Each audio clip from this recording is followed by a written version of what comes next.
तो हेलो, मैं home science learner. तो आज मैं आप लोग को ग्रंथ का टॉपिक स्टार्ट करने जा रही हूँ। मैंने प्रैक्टिस सेट अभी कराना बंद कर दिया है। एक्चुअली आप लोग का एलटी ग्रेड का एग्ज़ाम बहुत पास में है, तो आप लोग को जितना ज़्यादा थ्योरी मिल जाएगी उतना आप लोग के लिए अच्छा होएगा। तो आप लोग अगर आप लोग को थ्योरी मिल जाएगी तो प्रैक्टिस सेट तो आप लोग कहीं से भी सॉल्व कर सकते हैं। इसलिए मैंने सोचा है कि मैं ज़्यादा से ज़्यादा प्रैक्टिस सेट आप लोग को प्रोवाइड करा दूँ। ठीक है, तो चलिए स्टार्ट करते हैं। ग्रंथ क्या होती है? तो ग्रंथि जो है एक कोशिकाओं का एक समूह है जिसमें रासायनिक पदार्थ निकलते हैं। ठीक है, इसको हम ऐसे भी समझ सकते हैं सरल शब्दों में कि ग्रंथि एक ऐसी थैलेनुमा संरचना है जो कोशिकाओं से मिलकर बनी हुई है, जो एंजाइम्स जिसमें से कुछ स्रावित हो रहा है, यानी कुछ एंजाइम्स निकल रहे हैं, कुछ हार्मोन्स निकल रहे हैं। तो जो कुछ स्रावित कर रही है वो हमारी ग्रंथि है। ग्रंथि से एंजाइम्स भी निकल रहे हैं और हार्मोन्स निकल रहे हैं, और वो एक थैलीनुमा संरचना है जो कोशिकाओं से मिलकर बनी हुई है, यानी कोशिकाओं के समूह का एक समूह है। ठीक है, तो आई होप आप लोग ग्रंथि क्या है वो समझ गए होंगे। ग्रंथि कितने प्रकार की होती है? ग्रंथि 3 प्रकार की होती है। इसमें एक बहिःस्रावी ग्रंथि, एक अंतःस्रावी ग्रंथि, एक मिश्रित ग्रंथि। तो जो बहिःस्रावी है उसको एक्सोक्राइन कहते हैं, जो अंतःस्रावी है उसको एंडोक्राइन कहते हैं, और जो मिश्रित ग्रंथि है उसको मिक्स्ड ग्लैंड कहते हैं। तो आप लोग इसको ऐसे सरल शब्दों में कैसे समझे? ठीक है, इसको हम एक सरल शब्दों में ऐसे समझ सकते हैं कि बहिःस्रावी यानी जिसका स्राव बाहर की ओर हो रहा है। ठीक है, यानी जो बाहर की ओर निकल रहा है, जिसका सिक्रीशन बाहर की ओर हो रहा है, तो वो बहिःस्रावी ग्रंथि में आ गया।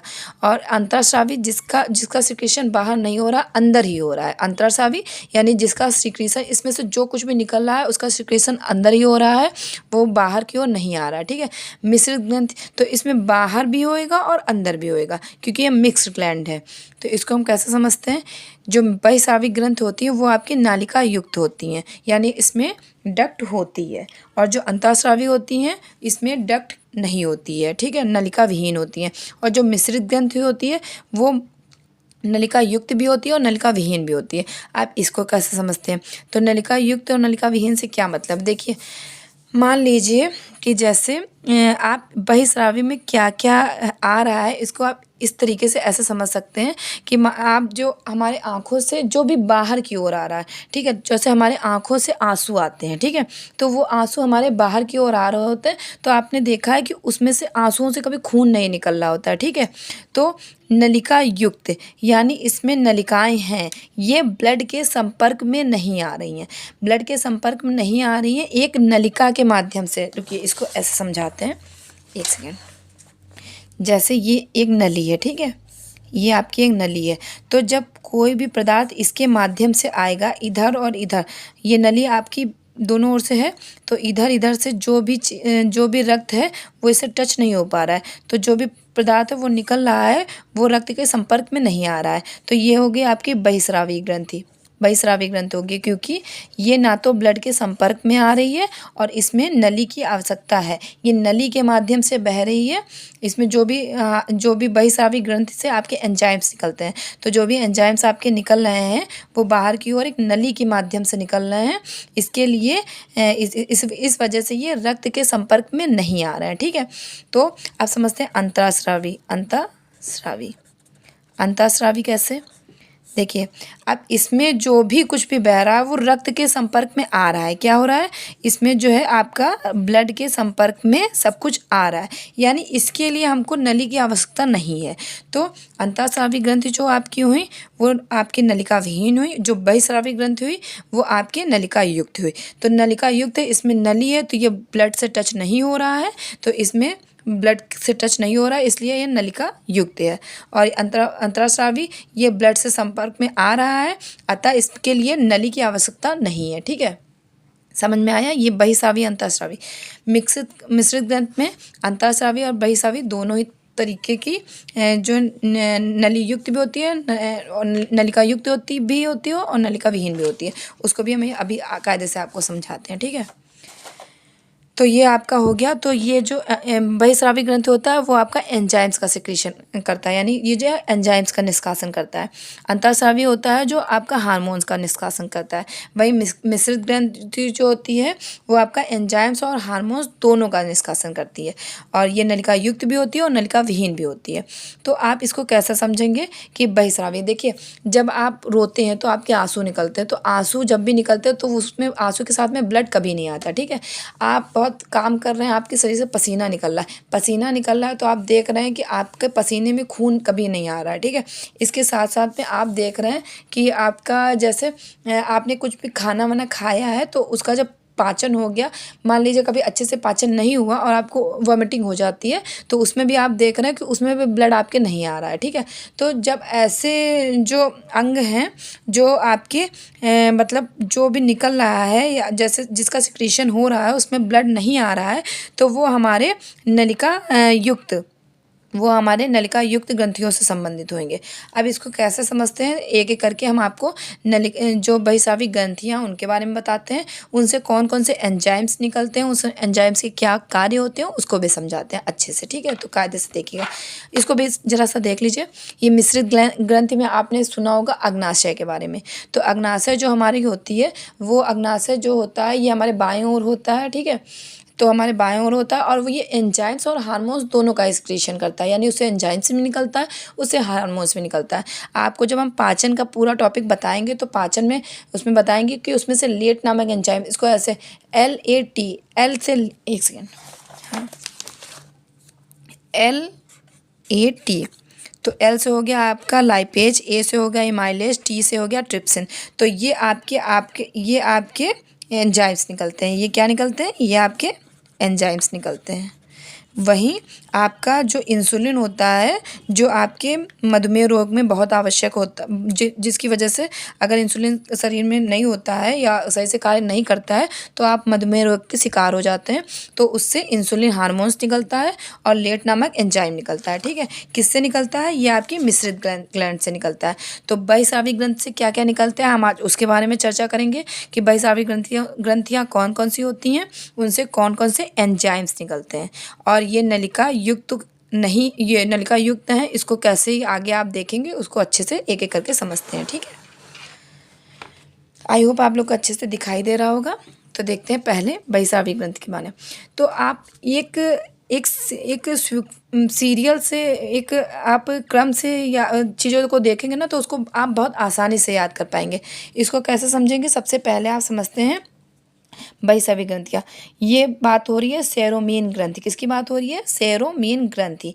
यह जो ग्रंथि होती है यह हमारे कान में पाई जाती है, और कान में जो आपके वैक्स होता है जिसको मोम बोलते हैं, कान में जो मोम का निर्माण होता है यह सेरोमीन ग्रंथि करती है, ठीक है। तो कान में जो आपकी ये वैक्स होता है उसको आपने देखा हो कि जो लोग निकालते हैं उनके बहुत सारा निकलता रहता है, तो ये भी आपके कान की सुरक्षा करता है, ठीक है। तो वो आपका एक सुरक्षात्मक आवरण बनाता है। जो उसमें मतलब जो क्या बोलते हैं बड्स डाल के उसको निकालते रहते हैं, छेड़ते रहते हैं, तो उनके कान में ये मोम बहुत ज़्यादा बनता है, और जो छेड़खानी नहीं कर रहे होते उनके कान में ये इतना मतलब एक लिमिट में ही बनता है, ठीक है। तो ये सेरोमीन ग्रंथि होती है जो हमारे कान में पाई जाती है और कान में मोम यानी वैक्स का निर्माण करती है, ठीक है। उसके बाद में कान के बाद में आते हैं आँखों के ऊपर, ये हमारी है लेकाइमल ग्रंथि। देखिए इसमें ये मैंने आँख का फिगर बनाया है, इसके माध्यम से आप इसको बहुत आसानी से समझ सकते हैं। देखिए पहले पढ़ लीजिए। तो यह आँख के ऊपरी हिस्से में पाई जाती है। अभी मैं आँख को दिखा के उसको अच्छे से समझा दूंगी आपको। यह आँख के ऊपरी हिस्से में पाई जाती है तथा आँख में आंसू का निर्माण करती है। जो हमारा लाइसोजाइम एंजाइम होता है वो हमारा 3 जगह पे पाया जाता है। एक हमारे पसीने में पाया जाता है, एक हमारे आंसू में पाया जाता है, एक हमारे मुंह में भी पाया जाता है, ठीक है। तो मुंह में भी लाइसोजाइम एंजाइम होता है, और हमारा पसीने में भी होता है, और हमारा आंसू में भी होता है, ठीक है। तो यह आंसू का निर्माण करता है, आंसू में लाइसोजाइम एंजाइम होता है। लाइकाइमल ग्रंथि हुई, और एंजाइम कौन सा हुआ, लाइसोजाइम एंजाइम हुआ। आँखों के कोने में गुलाबी मांस जैसे गोल संरचना दिखाई देती है जो आंसू को संचय कर लेती है। उस संरचना को पंकटम कहते हैं। अब देखिए इसको, ये जो आप देख रहे हैं ये आँख है, ठीक है। तो ये जो आँख का ऊपरी हिस्सा है, ठीक है, इस पे आपके लेकाइमल ग्रंथि पाई जाती है, ठीक है, जो आपके आँख में आंसू का निर्माण करती है। क्या करती है, इसमें लेकाइमल ग्रंथि पाई जाती है या ऊपरी हिस्से में पाई जाती है, ठीक है। ये हमारे आँख में आंसू का निर्माण करती है। और आप ये कोने की संरचना देख रहे हैं, आप अपनी आँखों में भी देखिएगा, ये कोने में एक ऐसे मांस नुमा संरचना दिखाई देती है, गुलाबी रंग की मांस जैसी दिखाई देती है कि मांस जैसा दिख रहा है। ये जो है, जब आप रोना स्टार्ट करते हैं तो आपके आँखों में जब आंसू आता है तो टपकने से पहले इस स्थान पे भर जाता है। इस जगह को बोलते हैं पंकटम, और यहीं से ये नलिका के माध्यम से नाक में भी चला जाता है, जिस कारण से कभी कभी हम बहुत ज़्यादा रो लेते हैं तो वो नाक से भी पानी आपके आने लगता है। इसकी यही वजह होती है कि हमारा आँख के जो ऊपरी एक ग्रंथि पाई जाती है लेकाइमल ग्रंथि, जो हमारे आँख में आंसू का निर्माण करती है, और यही आंसू आपके आके यहाँ पे स्टोर हो जाता है या मांसनुमा संरचना में जो गुलाबी रंग की होती है, और यहाँ से ये नाक में, यहाँ से ऐसे करके नाक ग्रंथि के माध्यम से ये नली के माध्यम से ये नाक में चला जाता है, और नाक में भी आंसू के माध्यम से नाक में से भी पानी आने लगता है इसी वजह से, ठीक है। ओ सॉरी, नाक में भी पानी आने लगता है, ठीक है। उसके बाद में आप ये लेकाइमल ग्रंथि समझ गए होंगे, ठीक है। उसके बाद में देखते हैं दूसरी ग्रंथि, मेबोमियन ग्रंथि। आपकी दूसरी ग्रंथि कौन सी है? मेबोमियन ग्रंथि। तो यह जो है आपका जो आँख का निचला हिस्सा होता है, आप अपनी आँखें ऐसे करके खोलेंगे, अभी मैंने आपको आँख दिखाई थी तो उसमें जो निचला वाला हिस्सा था, तो उसमें निचले वाले हिस्से में यह आपकी मेबोमियन ग्रंथि पाई जा रही थी, ठीक है। यह क्या करती है, वो जो ऊपरी हिस्सा है लेकाइमल ग्रंथि, वह आँख में आंसू का निर्माण करता है, और ये आँखों को सुरक्षा के लिए आँख में तेल का निर्माण करता है। जो हम रात में हम लोग सब सो जाते हैं तो रात में आँखों में कीचड़ सा बन जाता है, तो यही जो तेल होता है यही रात में सोने की वजह से कीचड़ का रूप ले लेता है, तो ये भी हमारी आँखों को सुरक्षात्मक आवरण प्रदान करता है। तो ये जो हमारी दूसरी ग्रंथि है मेबोमियन ग्रंथि, हमारी दूसरी ग्रंथि कौन सी? पहली ग्रंथि है लेकाइमल ग्रंथि, जो आपका जिसमें जो आंसू का निर्माण करती है, और आंसू में लाइसोजाइम एंजाइम पाया जाता है। लेकाइमल ग्रंथि है जो आंसू का निर्माण करती है, और इसमें लाइसोजाइम एंजाइम पाया जाता है। और इसको भी याद रखिएगा कि आगे गुलाबी मांस जैसी संरचना पाई जाती है, गुलाबी मांस जैसी संरचना पाई जाती है आपकी आँखों में, जो साइड में, और जो आंसू को स्टोर कर लेते हैं उसको पंकटम कहते हैं। मेबोनियम ग्रंथि आँख के निचले हिस्से में पाई जाती है, और यह तेल का निर्माण करती है, आँखों में सुरक्षा के लिए तेल का निर्माण करती है, और यही तेल जो है रात भर सोने की वजह से कीचड़ का रूप लेता है, ठीक है। उसके बाद देखते हैं सबेकस ग्रंथि, जिसको हम बोलते हैं हिंदी में तेलीय ग्रंथि, ठीक है। सबेकस ग्रंथि यानी कि इसको बोलते हैं तैलीय ग्रंथि, ठीक है। तो यह ग्रंथि नाक में नहीं, ये त्वचा में पाई जाती है। सॉरी, गलत हो गया है। तैलीय ग्रंथि, यह ग्रंथि हमारी त्वचा में पाई जाती है, जो सीबम का निर्माण करती है। आपने देखा होगा कि कभी कभी ऐसा होता है कि हमारे नाक पे और ओठ के ऊपर, ओठ के पास में ऐसा तेल तेल जैसा निकलने लगता है, ठीक है। तो यह जो है यह तेलीय ग्रंथि होती है, जो सबेकस ग्रंथि होती है जो तेल का निर्माण करती है। यह तेलीय ग्रंथि भी या हमारी त्वचा में, या हमारी त्वचा को भी सुरक्षा प्रदान करती है, यह तेल का निर्माण करती है, जिसकी वजह से हमारी त्वचा तैलीय हो जाती है, ठीक है। जिसको सीबम बोलते हैं, सीरम कि सीरम सा निकल रहा है और त्वचा से तेल सा निकल रहा है, ये तैलीय ग्रंथि की वजह से होता है। यह ग्रंथि हमारी त्वचा में पाई जाती है, ठीक है, तैलीय ग्रंथि। उसके बाद में स्वेट ग्लैंड यानी कि श्वेत ग्रंथि, यानी यह जो है यह ग्रंथि जो होती है यह हमारे पसीने का निर्माण करती है, यह भी त्वचा में पाई जाती है। जो स्वेट ग्लैंड होती है, स्वेट ग्लैंड जो हमारे त्वचा से पसीना निकलता है, तो यह जो है पसीने का निर्माण करती है। स्वेट ग्लैंड पसीने का निर्माण करती है, और पसीने में मैंने अभी आपको पहले ही बताया था कि आपके आंसू में, आपके पसीने में, और आपके मुंह में यानी कि लार में, मुंह में जो लार पाई जाती है उसमें, इन तीनों जगह पे आपका लाइसोजाइम एंजाइम पाया जाता है। लाइसोजाइम एंजाइम क्या होता है? या जो है जीवाणुओं को मारने का कार्य करता है। तो जो हमारे या जो स्वेट ग्लैंड होती है, श्वेत ग्रंथि जिसको बोलते हैं, यह पसीने का निर्माण करती है, और इसमें पसीने में आपका लाइसोजाइम एंजाइम पाया जाता है, ठीक है। उसके बाद में देखते हैं सैल्वरी ग्लैंड यानी लार ग्रंथि, ठीक है। सैल्वरी ग्लैंड क्या होती है? तो ये 3 होती हैं, जो ये सैल्वरी ग्लैंड होती हैं, इनको जब मैं पाचन में आपको पढ़ाऊँगी, पाचन का टॉपिक, तो उसमें तीनों डिटेल में आपको बताऊंगी। अभी ऐसे इनका नाम बता दे रही हूँ। इनको पैरोडिड कहते हैं, सब इनको पैरोडिड बोलते हैं, सब लिंगुअल बोलते हैं, सब मैंडुअल बोलते हैं। ठीक है, ये 3 लार ग्रंथियाँ होती हैं इनमें से दो एंजाइम्स निकलते हैं। ठीक है, इनमें से 4 नहीं, इसमें से 2 एंजाइम्स निकलते हैं। इनमें से 2 एंजाइम्स निकलते हैं। तो इनमें जो 2 एंजाइम निकलते हैं कौन है? एक आपके लाइसोजाइम एंजाइम निकलता है, दूसरा आपका टाइलिन नामक एंजाइम निकलता है। ठीक है, ये जो टाइलिन नामक एंजाइम आपका है उसको पहले डाइस्टेज बोला जाता था। इस ये जो पहले टाइलिन नामक आपका एंजाइम है, इसको जो है डाइस्टेज बोला जाता था। तो अब इसको टाइलिन बोला जाता है और इसी को इमाइलेज भी बोला जाता है। ठीक है, तो यह क्या करता है? ये जो कार्बोहाइड्रेट का जटिलतम रूप होता है उसका पाचन करने का कार्य करता है, यानी जटिल कार्बोहाइड्रेट को सरल कार्बोहाइड्रेट में तोड़ता है, यानी स्टार या मंड का पाचन करता है। ठीक है, उसके साथ आपका जो लाइसोजाइम एंजाइम होता है, जो हम मुंह में भोजन करते हैं, जैसे छोटे बच्चे होते हैं तो वो बिना ऐसे हाथ धो के बिना ऐसे खाना खाने लगते हैं, तो उनके हाथ में बहुत सारे बैक्टीरिया होते हैं। लेकिन ये जो लाइसोजाइम एंजाइम होता है, जब हम मुंह में खाना खाते हैं तो उन बैक्टीरिया को ये मारने का कार्य करता है। ठीक है, तो ताकि हमारा जो भोजन है शरीर के अंदर जाकर हमको कोई प्रॉब्लम ना हो, इस वजह से ये जीवाणुओं को मारने का कार्य करता है। ठीक है, उसके बाद में देखते हैं गैस्ट्रिक ग्लैंड। तो जठर ग्रंथि, जो हमारी जठर ग्रंथि होती है, ये हमारे पेट में पाई जाती है।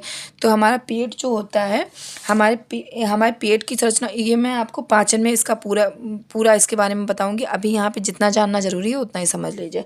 तो हमारा पेट में कार्डियक, फंडिंग और पाइलोरिक, पेट हमारा तीन भागों में, मतलब पेट में 3 संरचनाएं होती हैं। कार्डियक जो होता है या जो है एचसीएल का निर्माण करता है ऊपरी हिस्सा। उसके बाद फंडिंग में जो आपको पेट में जब आप भूखे होते हैं, पेट चुभने लगता है, गड़ने लगता है, दिक्कत देने लगता है, तो इसमें ये वो कांटेनुमा संरचना होती है, वही गड़ने लगती है, जिस वजह से आपके पेट में चुभन महसूस होती है। और पेट के निचले हिस्से यानी पाइलोरिक वाले हिस्से में आपके 2 एंजाइम्स निकलते हैं। इसमें से कौन से? एक रेनिन और एक पेप्सिन। ठीक है, पेट से आपका पाचन शुरू होता है, तो वहीं पे आपके यहाँ पे जठर ग्रंथि होती है। जठर ग्रंथि में पेट में आपके पेट में जठर ग्रंथि होती है, इसमें से रेनिन और पेप्सिन नामक एंजाइम निकलता है।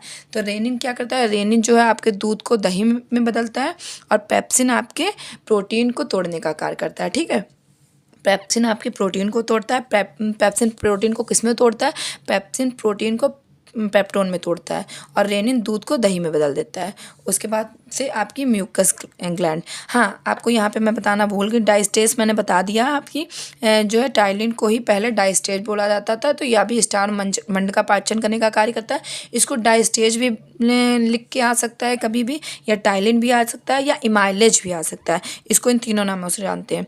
और लाइसोजाइम, तो यानी सैलिवरी ग्लैंड में आपके 2 एंजाइम पाए गए थे, एक लाइसोजाइम और डाइस्टेज। ये जो म्यूकस है, ये म्यूकस कोई एंजाइम नहीं है, ये आपकी लार ग्रंथि में छोटी छोटी ग्रंथियाँ, म्यूकस ग्रंथियाँ पाई जाती हैं, जो म्यूकस नामक पदार्थ को निकालती हैं, जो आपके भोजन को चिपचिपा बना देता है, जिसकी वजह से खाना आसानी से आपके जो ग्रास नली होती है आसानी से पेट में चला जाता है।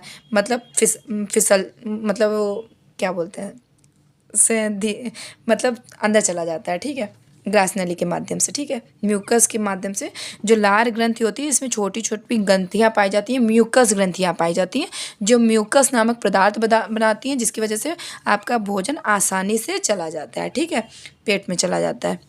उसके बाद में आपका यहाँ पे म्यूकस ग्लैंड, ये म्यूकस ग्लैंड भी यहाँ भी क्या कर रही है? ये आपकी बड़ी आंत में पाई जा रही है। ठीक है, यह जो भोजन को या चिपचिपा पदार्थ जिसे म्यूकस कहते हैं उसका निर्माण करता है, या बड़ी आंत के मलाशय में पाया जाता है, जिससे भोजन कायम का रूप लेकर आसानी से चला जाता है। तो यहाँ से मुंह से पेट में खाना जाने की बात हो रही थी, तब ये मुंह की लार ग्रंथियों में पाया जा रहा था। ठीक है, और यहाँ पे बड़ी आंत की बात हो रही है, तो यहाँ पे भी म्यूकस ग्रंथियाँ पाई जाती हैं, जो कि भोजन को जो म्यूकस ग्रंथियाँ पाई जाती हैं जो म्यूकस नामक पदार्थ निकालती बनाती हैं जो कि भोजन को चिपचिपा बना देता है, जिसकी वजह से खाना आसानी से बड़ी आंत के माध्यम से, बड़ी आंत में क्या होता है, छोटी आंत में भोजन का पूर्ण पाचन हो जाता है, बड़ी आंत में जो व्यर्थ मटेरियल होता है वो बड़ी आंत के माध्यम से, मल के माध्यम से शरीर से बाहर निकल जाते हैं कायम के रूप में। तो वही चीज़ यहाँ पे बताया गया है कि म्यूकस नामक जो ग्रंथि होती है, म्यूकस नामक आपका जो ग्रंथि होती है, म्यूकस नामक पदार्थ बनाती है जो बड़ी आंत में जो भी वेस्ट मटेरियल होते हैं जो कायम के रूप में शरीर से बाहर निष्कासित हो जाते हैं मल के रूप में, तो वो जो है उसको चिपचिपा बना देती है ताकि वो आसानी से आपके शरीर से बाहर हो जाए। ठीक है, म्यूकस ग्लैंड हो गई शरीर से निष्कासित के। उसके बाद में सबसे बड़ी ग्लैंड की बारी आई, किसकी, यकृत ग्रंथि। ठीक है, लीवर। तो यकृत तो आपको पता ही होगा कि हमारे शरीर की सबसे बड़ी ग्रंथि होती है। ठीक है, यह हमारे शरीर की सबसे बड़ी ग्रंथि होती है। 1 से 1.5 किलो तक लगभग इसका वेट होता है। ठीक है, 1 से 1.5 किलो तक इसका वेट होता है। और यह जो है क्या करती है, हमारी क्षतिग्रस्त अंगों को ठीक करने का कार्य करती है। हमने आपको जो पहले कोशिका बताया था, तो हमने बताया था कि जो लीवर में कोशिका विभाजन सबसे तेज़ी से होता है, उसको आप यहाँ से जोड़कर देखिए कि यह हमारे क्षतिग्रस्त अंगों को स्वतः ठीक कर लेती है। इसका कारण क्यों है, क्या है, इसका कारण ये है कि यहाँ पे कोशिका विभाजन बहुत तेज़ी से होता है, जिस वजह से ये हमारे क्षतिग्रस्त अंगों को बहुत आसानी से ठीक कर लेती है। लीवर जो है 5 बियोजन प्रोथ्रोम्बिन, हिपरिन और एल्ब्यूमिन नामक प्रोटीन का निर्माण करती है। तो जब हम आपको ब्लड का टॉपिक पूरा बताएंगे तो मैंने आपको ये बताया था कि ब्लड में प्लाज्मा और रुधिराणु दोनों पाए जाते हैं। ठीक है, प्लाज्मा 60%, रुधिराणु आपका 40% होता है। तो जो उसमें मैंने बताया था कि प्लाज्मा में आपका फाइब्रिनोजन, प्रोथ्रोम्बिन और ये सब पाया जाता है, लेकिन वो उसमें पाया जाता है, इसका निर्माण आपके लीवर करता है। ठीक है, तो कन्फ्यूज़ मत होइएगा कि मैम ने तो ये बोला था कि लीवर में जो है, मैम ने तो ये बोला था कि ब्लड में पाया जा रहा है। ब्लड में ये पाया जा रहा है क्योंकि लीवर इसको बना रहा है और फिर ब्लड में मिला रहा है। ठीक है, तो आपका फाइब्रिनोजन हो गया, आपका प्रोथ्रोम्बिन हो गया, आपका हिपेरिन हो गया, आपका एल्ब्यूमिन हो गया, ये जितने भी आपके हैं प्रोटीन, उनका निर्माण आपका लीवर कर रहा है और उनको ब्लड में मिला दे रहा है। ये फाइब्रिनोजन, प्रोथ्रोम्बिन, हेपरिन, जितने भी आपके ये प्रोटीन हैं, ये कार्य क्या करते हैं, ये ब्लड का थक्का जमाने में, और इसको जब ब्लड क्लॉटिंग आपको समझाएंगे, रक्त का थक्का जमना, उसकी प्रक्रिया में ये कैसे कार्य करते हैं उसमें आपको डिटेल में बताएंगे। ठीक है, तो आपको मैंने ये बताया था कि कोशिका जो होती है, कोशिका में जो लीवर होता है उसमें कोशिका विभाजन तेजी से होता है, जिस वजह से ये अपनी क्षतिग्रस्त अंगों को सदा ठीक कर लेता है। ठीक है, लीवर ही जो है फाइब्रिनोजन, प्रोथ्रोम्बिन, हेपरिन नामक पदार्थों का प्रोटीन का निर्माण करता है और इनको निर्माण करके या इनको ब्लड में मिला देता है। ठीक है, उसके बाद में लीवर आपका क्या करता है, बिलिरुबिन नामक पदार्थ का निर्माण करता है जो मल के रंग को पीला कर देते हैं। कभी कभी लीवर सही से कार्य नहीं कर पाता है, जिस कारण बिलिरुबिन की मात्रा बढ़ जाती है, जिससे संपूर्ण शरीर पीला होने लगता है, जिसे पीलिया कहते हैं। ये जो आपका लीवर है ये हमारा बिलिरुबिन नामक पदार्थ बनाता है। आपने देखा होगा कि किसी किसी को जॉन्डिस हो जाता है, तो जॉन्डिस क्यों हो जाता है कि जब व्यक्ति का लीवर सही से क्योंकि हमारे शरीर का समझ लीजिए 99% सारा कार्य आपका लीवर ही करता है। ठीक है, क्योंकि ये सबसे बड़ी ग्रंथि भी है, ये बहुत से चीज़ों का निर्माण भी करता है, चीज़ों का संचय भी करता है। ये आपका वसा में जितने घुलनशील विटामिन होते हैं उनका भी संचय करता है, विटामिन ए का भी निर्माण करता है। अभी ये आगे लिखा होगा, अभी देखिएगा। तो ये जो है लीवर हमारा बहुत से कार्य करता है। तो लीवर जो है बिलिरुबिन नामक पदार्थ को बनाता है और उनका क्या करता है कि उनको जो है आपके बिलिरुबिन नामक पदार्थ को बनाता है और उसको उसमें मिला देता है। जो आपका मल होता है इसी बिलिरुबिन नामक पदार्थ की वजह से पीला होता है। कभी कभी जब लीवर सही से कार्य नहीं करता है तो ये बहुत अधिक मात्रा में बिलिरुबिन नामक पदार्थ को बना देता सिक्रेट करता है, जिसकी वजह से हमारा पूरा शरीर पीला हो जाता है, हमारी आँखें, हमारे नेल्स सब कुछ पीलिया हो जाता है। और आगे चल के यही हेपेटाइटिस ए में कन्वर्ट होता है, फिर बी में कन्वर्ट होता है, फिर व्यक्ति की धीरे धीरे स्थिति बहुत गंभीर होती चली जाती है। ठीक है, तो लीवर जो है बिलिरुबिन नामक पदार्थ को बनाता है और ये कभी जब आवश्यकता से अधिक बना देता है तो व्यक्ति को पीलिया का शिकार व्यक्ति हो जाता है। ठीक है, उसके बाद में बिलिरुबिन के साथ में लीवर आपका बिलिवर्डिन नामक वर्ण को भी बनाता है। तो यह बिलिवर्डिन क्या करता है, ये जब पाचन में आपको बताएंगे तो ये जो पित्त होता है जिसका निर्माण भी लीवर करता है, आपका पित्त का निर्माण भी हमारा लीवर ही करता है। ये शायद यहाँ पे लिखा नहीं, हाँ तो लिख लीजिएगा कि आपका लीवर जो है पित्त का निर्माण करता है और उसे पित्ताशय में स्टोर कर देता है। ज़्यादातर निर्माण प्रक्रिया यही करता है, बाद में जिसको जहाँ पे देना होता है उसको वहाँ पे दे देता है। ठीक है, लीवर बिलिवर्डिन नामक वर्ण का को बनाता है, वर्ण का निर्माण करता है और उसको जिसकी वजह से आपका पित्त का रंग जो होता है आपका हरा, पित्त को हरा रंग प्रदान करता है, जिसकी वजह से आपका पित्त का रंग हरा हो जाता है। ठीक है, इसके साथ ना लीवर जो है आपका पित्त वो पित्तरस का भी निर्माण करता है और पित्तरस का निर्माण करके इसी पित्ताशय में वो स्टोर कर देता है। ठीक है, उसके बाद में लीवर और क्या करता है, यानी कि लीवर ने यहाँ पे पाचन में भूमिका निभाई, क्योंकि भाई पित्त का निर्माण कर रहा है, पित्तरस का पाचन में सबसे महत्वपूर्ण योगदान होता है, क्योंकि वो भोजन को क्षारीय बनाने में पित्तरस सबसे अहम भूमिका निभाता है। जो हमारा अम्लीय भोजन होता है उसको पित्त जो है क्षारीय बना देता है, जिससे उसका पाचन आसानी के साथ हो जाता है। ठीक है, तो यह पित्त को हरा रंग प्रदान करता है, किसकी वजह से, बिलिवर्डिन की वजह से। उसके साथ यहाँ पे देखिए, यहाँ पे हो गया पाचन का हिस्सा कि मतलब लीवर ने पाचन में मुख्य भूमिका निभाई। यहाँ पे क्या किया इसने, लीवर ने अमोनिया को यूरिया में परिवर्तित किया। तो यहाँ पे ये हो गया वृक्क यानी किडनी का हिस्सा। अब किडनी ही तो अमोनिया को यूरिया में इसने परिवर्तित किया, इसी यूरिया को तो यूरिन के रूप में किडनी शरीर से बाहर निष्कासित कर देगी। तो यहाँ पे लीवर ने क्या किया, यहाँ पे लीवर ने आपका बिलिवर्डिन नामक पदार्थ बनाया, जिसकी वजह से पित्त का रंग हरा हो गया। इसके साथ साथ आपके लीवर ने क्या किया, आपका पित्तरस का भी निर्माण किया, जिसकी वजह से भोजन का पाचन आसानी से हो गया, भोजन को क्षारीय बना दिया, उसका भोजन का पाचन हो गया। तो यहाँ पे इसने पाचन में भूमिका निभाई और यहाँ पे इसने उत्सर्जन में भूमिका निभाई। कैसे, यहाँ पे लीवर ने अमोनिया क्या है, अब देखिए जब हम आपको आहार में पोषण पढ़ाएंगे तो उसमें जो हमने प्रोटीन ग्रहण किया, ठीक है, तो प्रोटीन जब टूटा तो उसमें से नाइट्रोजन गैस निकली। नाइट्रोजन गैस जो आपकी थी वो नाइट्रोजन गैस आपकी अमोनिया में, नाइट्रोजन गैस ने जब कार्बन के साथ मिल गई तो वो अमोनिया के रूप में परिवर्तित हो गई। ठीक है, अमोनिया के साथ वो परिवर्तित हो गई तो अमोनिया को लीवर ने, अमोनिया बहुत हानिकारक गैस हो गई। ठीक है, तो अमोनिया जो बहुत हानिकारक गैस थी, लीवर ने उसको कम हानिकारक यूरिया में बदल दिया। अब इसी यूरिया को आपकी जो किडनी होती है, जिसको हिंदी में वृक्क बोलते हैं और गुदा भी बोलते हैं, तो यही किडनी आपके इस यूरिया को शरीर से बाहर यूरिन के रूप में निष्कासित कर देगी। ये हम आपको बताएंगे उत्सर्जन तंत्र में और ये हम आपको बताएंगे पाचन तंत्र में। ठीक है, उसके साथ लीवर ने ग्लूकोज को ग्लाइकोजन में बदला। ठीक है, ग्लूकोज को ग्लाइकोजन में क्या कैसे बदला, अब हमने जो कार्बोहाइड्रेट लिया था तो वो इसमें यहाँ पे इसने मधुमेह नामक रोग में भी महत्वपूर्ण भूमिका निभाई। क्यों, क्योंकि ग्लूकोज को ग्लाइकोजन में बदला। अगर ये लीवर ग्लूकोज को ग्लाइकोजन में नहीं बदलता तो हमारे शरीर में ग्लूकोज का लेवल बढ़ता जाता है, जिस कारण से व्यक्ति मधुमेह का शिकार हो जाता है। हालांकि अग्नाशय से जो इंसुलिन हार्मोन्स निकल रहा है उसने लीवर की सहायता की, लेकिन बदलने का कार्य आपके लीवर ने ही किया। लीवर ने ही ग्लूकोज को ग्लाइकोजन में बदल दिया, जिसकी वजह से हमारे शरीर में ब्लड का वो ग्लूकोज का लेवल बना रहता है। ठीक है, उसके बाद लीवर कार्बोहाइड्रेट को वसा को कोलेस्ट्रॉल में बदलता है। लीवर में कोलेस्ट्रॉल की सर्वाधिक मात्रा पाई जाती है। अब हमने जो भी कार्बोहाइड्रेट लिया, ठीक है, अगर आपने जैसे आपने कार्बोहाइड्रेट ग्रहण किया, आपने कोई वर्क नहीं किया, तो आप बैठे रहे, सोते रहे, खाते रहे, पीते रहे, तो वही कार्बोहाइड्रेट आपका वसा में बदल जाएगा। उसके बाद में आपने और खाते रहे और आपने कोई भी वर्क ही नहीं किया और बैठे रहे, तो वही आपकी जो वसा है वो आपके कोलेस्ट्रॉल में बदल जाएगी, जो आपके लिए खतरे का संकेत है। तो लीवर में आपके कोलेस्ट्रॉल की सर्वाधिक मात्रा पाई जाएगी। ठीक है, तो आप जब कार्य करते रहेंगे तो ये कार्बोहाइड्रेट टूटेगा, ठीक है, ग्लूकोज में, तो जो है इससे एनर्जी रिलीज होगी। लेकिन जब आप कुछ कार्य ही नहीं करेंगे तो यही कार्बोहाइड्रेट वसा में और यही वसा कोलेस्ट्रॉल में, और उसके बाद में आप तो पता है कि कोलेस्ट्रॉल का जब लेवल आता है तो व्यक्ति हाई ब्लड प्रेशर और एर्थरोस्क्लेरोसिस, पता नहीं कितनी सारी बीमारियों का शिकार हो जाता है।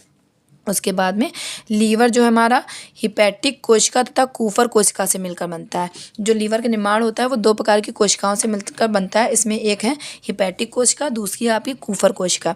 जब व्यक्ति कोई जहर खा लेता है या व्यक्ति आवश्यकता से अधिक शराब का सेवन करता है तो उसका लीवर इतनी आसानी से ख़राब नहीं होता। लेकिन जब व्यक्ति बराबर शराब पिए जा रहा है और या फिर जहर उसने बहुत तीव्र मात्रा में, बहुत ज़्यादा मात्रा में जहर का सेवन कर लिया, तो सबसे पहले आपके लीवर की जो कुफर कोशिका होती हैं वो नष्ट हो जाती हैं। ठीक है, लीवर हमारा हेपेटिक कोशिका और कुफर कोशिका से मिलकर बनता है। लेकिन जब व्यक्ति बहुत ज़्यादा शराब का सेवन करता है, या बहुत ज़्यादा दवाइयों का सेवन करता है, या बहुत ज़्यादा जहर का मतलब जहर का सेवन कर लेता है, तो व्यक्ति की कुफर कोशिकाएं नष्ट हो जाती हैं। और ये जो जितने भी वसा में घुलनशील विटामिन होते हैं, वसा में जितने भी घुलनशील विटामिन होते हैं उनका भी संचय करता है। उसके साथ ही लीवर आपका विटामिन ए का भी निर्माण करता है।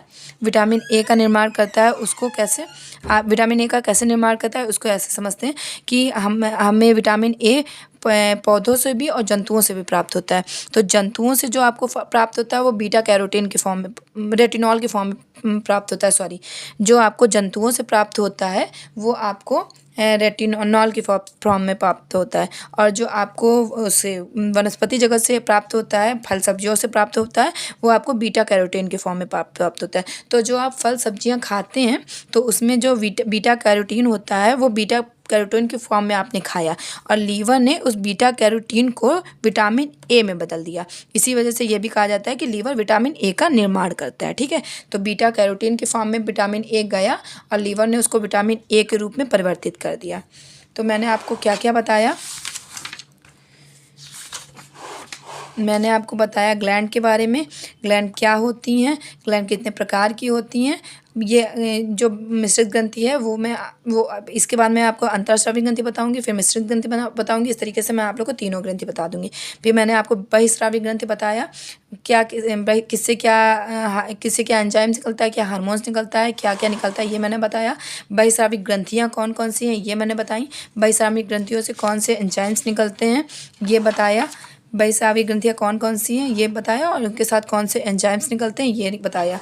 और ये बहुत अच्छे से मैं आपको पाचन में, आपको ये लार ग्रंथि और आपको ये जठर ग्रंथि, ये पाचन में बहुत अच्छे से मैं डिटेल में बता दूंगी।